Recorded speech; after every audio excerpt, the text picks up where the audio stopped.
जय श्री कृष्णा। इस वीडियो में हम आपको बताने जा रहे हैं सफला एकादशी के बारे में। सफला एकादशी की इस कथा को सुनने से सभी मनोरथ पूरे होते हैं। भगवान विष्णु की असीम कृपा होती है, आपको आपके कार्यों में सफलता मिलती है। इसीलिए इस कथा को पूरा सुने और उससे पहले वीडियो को लाइक और शेयर करें और चैनल को सब्सक्राइब करना ना भूलें। एक दिन धर्मराज युधिष्ठिर भगवान श्री कृष्ण से कहने लगे कि हे भगवान, अब आप मुझे कृपा करके पौष मास के कृष्ण पक्ष की एकादशी के विषय में बतलाइए। इस एकादशी का क्या नाम है, इसके व्रत का क्या विधान है, इसकी विधि क्या है, इसका व्रत करने से किस फल की प्राप्ति होती है, कृपया ये सब मुझे विधि पूर्वक बताइए। भगवान श्री कृष्ण बोले, पौष माह के कृष्ण पक्ष में आने वाली एकादशी को सफला एकादशी कहा जाता है। इस एकादशी के देवता श्री नारायण हैं। जिस प्रकार नागों में शेषनाग, पक्षियों में गरुड़, सब ग्रहों में चंद्रमा, यज्ञों में अश्वमेघ और देवताओं में भगवान विष्णु श्रेष्ठ हैं, उसी तरह सब व्रतों में एकादशी का व्रत श्रेष्ठ है। जो मनुष्य सदैव एकादशी का व्रत करते हैं वे मुझे परम प्रिय है। इस व्रत को विधि पूर्वक करना चाहिए। भक्त वत्सल भगवान श्री कृष्ण कहने लगे कि हे धर्मराज, मैं तुम्हारे स्नेह के कारण तुमसे कहता हूँ कि एकादशी व्रत के अतिरिक्त मैं अधिक से अधिक दक्षिणा पाने वाले यज्ञ से भी प्रसन्न नहीं होता हूँ। अतः तुम इसे अत्यंत भक्ति और श्रद्धा से युक्त होकर करो। हे युधिष्ठिर, अब मैं तुमसे पौष कृष्ण एकादशी का महात्म्य कहता हूँ, इसे एकाग्रचित होकर सुनो।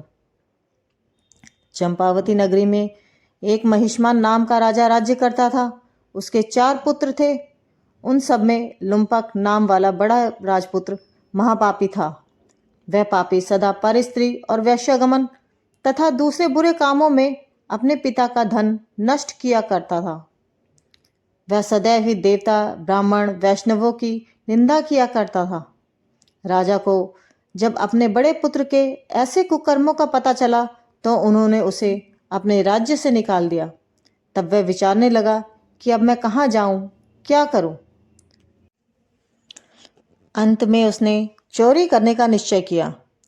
दिन में वह वन में रहता और रात्रि को अपने पिता की नगरी में चोरी करता तथा प्रजा को तंग करने और उन्हें मारने का कुकर्म करता। कुछ समय पश्चात सारी नगरी भयभीत हो गई। नागरिक और राज्य के कर्मचारी उसे पकड़ लेते किंतु राजा के भय से छोड़ देते। वह वन में रहकर पशु आदि को मारकर खाने लगा। वन में एक अति प्राचीन विशाल पीपल का वृक्ष था। लोग उसकी भगवान के समान पूजा करते थे। उसी वृक्ष के नीचे वह महापापी लुम्पक रहा करता था। इस वन को लोग देवताओं की क्रीड़ास्थली मानते थे। कुछ समय पश्चात पौष कृष्ण की दशमी के दिन वह वस्त्रहीन होने के कारण शीत के चलते सारी रात्रि सो नहीं सका। उसके हाथ पर अकड़ गए। सूर्योदय होते होते वह मूर्छित हो गया। दूसरे दिन एकादशी को मध्याह्न के समय सूर्य की गर्मी पाकर उसकी मूर्छा दूर हुई। गिरता पड़ता वह भोजन की तलाश में निकला। पशुओं को मारने में वह समर्थ नहीं था। अतः पेड़ों के नीचे गिरे हुए फल उठाकर वापस उसी पीपल वृक्ष के नीचे आ गया।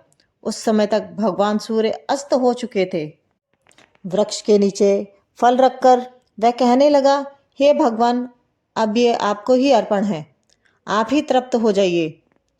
उस रात्रि को दुख के कारण नींद भी नहीं आई।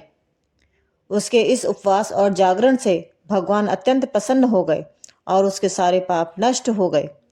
दूसरे दिन प्रातः एक अति सुंदर घोड़ा और अनेक सुंदर वस्तुओं से सजा हुआ रथ उसके सामने आकर खड़ा हो गया। उसी समय आकाशवाणी हुई कि हे राजपुत्र, श्री नारायण की कृपा से तुम्हारे सारे पाप नष्ट हो गए हैं। अब तुम अपने पिता के पास जाकर राज्य को प्राप्त करो। ऐसी वाणी सुनकर वह अत्यंत प्रसन्न हुआ और दिव्य वस्त्र धारण करके हे भगवान आपकी जय हो कहता हुआ अपने पिता के पास गया। उसके पिता ने प्रसन्न होकर उसे समस्त राज्य का भार सौंप दिया और स्वयं वन में तपस्या करने के लिए चल दिए। अब लुम्पक शास्त्रानुसार राज्य करने लगा। उसके स्त्री, पुत्र आदि सारा कुटुंब भगवान नारायण का परम भक्त हो गया। वृद्ध होने पर वह भी अपने पुत्र को राज्य का भार सौंपकर वन में तपस्या करने के लिए चला गया और अंत समय में बैकुंठ को प्राप्त हुआ। अतः जो मनुष्य इस परम पवित्र सफला एकादशी का व्रत करते हैं उन्हें अश्वमेध यज्ञ का फल प्राप्त होता है। जो नहीं करते वे पूंछ और सींगों रहित पशुओं के समान हैं। इस सफला एकादशी की कथा को सुनने से आपको आपके सभी कार्यों में सफलता मिलती है, आपके मनोरथ सफल होते हैं और अंत में मुक्ति भी मिलती है। भक्तों, आपको हमारी ये वीडियो कैसी लगी